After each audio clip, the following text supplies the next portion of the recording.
Cipher जो हम सोच रहे थे कि केस ख़त्म हो गया है और माशाल्लाह बड़ा ज़बरदस्त जो प्रोसिक्यूशन के जो पिछली दफ़ा लॉयर थे, जिस तरह उन्होंने जो बात की तो उन्होंने बहुत ज़बरदस्त केस को ख़त्म किया जो कि इमरान खान और शाह महमूद के हक़ में गया था। बड़ी अलहक किस्म की बात थी।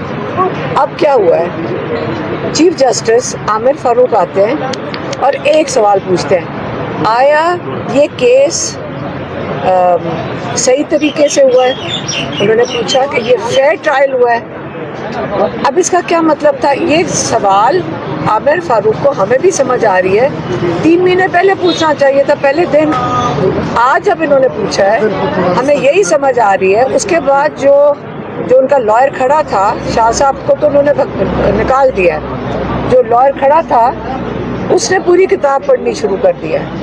अब वो बताना चाह रहा है हुकूमत का लॉयर कि ये ट्रायल सही हुआ है कि नहीं हुआ। इसका मतलब ये है कि ये इसको पता नहीं कितने दिन खींचना चाहते हैं। जो आज जजेस ने कहा था हम फैसला देंगे, मेरा नहीं लगता इनका इरादा है और हमें नहीं पता ये क्या सोच रहे हैं, लेकिन ये इंसाफ के दायरे से निकल चुके हैं।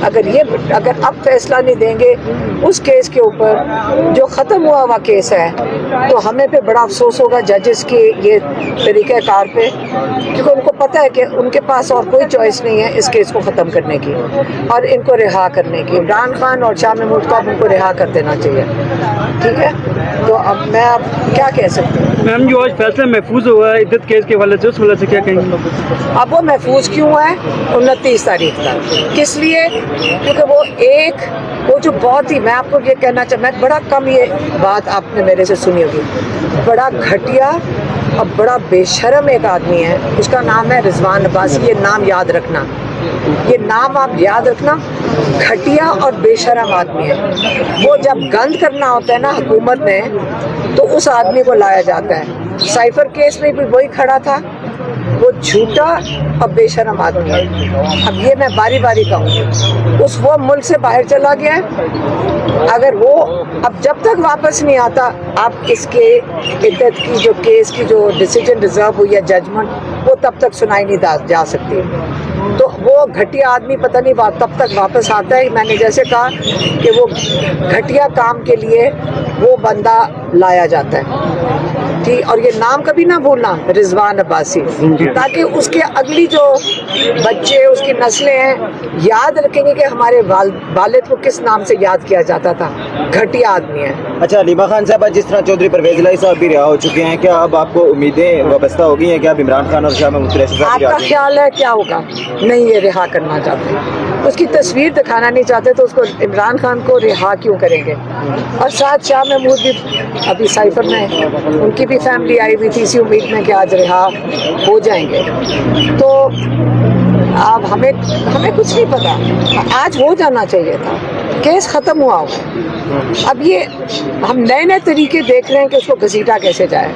तो ये लाश उन्होंने थोड़े दिन लगता है और घसीटी है। बुशरा बीबी की रिहाई होती नजर आ रही है। ये देखें, आज रिहा हो जाना चाहिए, तो उन्होंने जजमेंट रिजर्व किया है। बुशरा बीबी सिर्फ इद्दत के केस में इस वक्त जेल में है और आज उनको रिहा हो जाना चाहिए था, लेकिन क्योंकि वो मैंने बताया ना, वो एक घटिया आदमी जिसका नाम रिजवान अब्बासी है, जो खाबर मानिका का लॉयर अब है। पहले ये प्रोसिक्यूशन के लिए बंदा खड़ा था साइफर का घटिया काम करने के लिए, और अब जिसके ऊपर आज चीफ जस्टिस पूछ रहे कि ट्रायल फेयर हुआ है कि नहीं, अब ये सोच रहे हैं। वही घटिया आदमी इस वक्त खाबर मानिका का लॉयर है और वो मुल्क से बाहर है। अब इंतज़ार किया जा रहा है कि वो बादशाह सलामत वापस आएंगे, तब तक ये जेल में बैठेंगी बुशरा बीबी। जब वो वापस आएंगे, अब पता नहीं आता है कि नहीं, तब तक ये इसकी डिसीजन नहीं सुनाई जाएगी। नहीं तो इंशाल्लाह 29 तारीख को बुशरा बीबी को रिहा हो जाना चाहिए।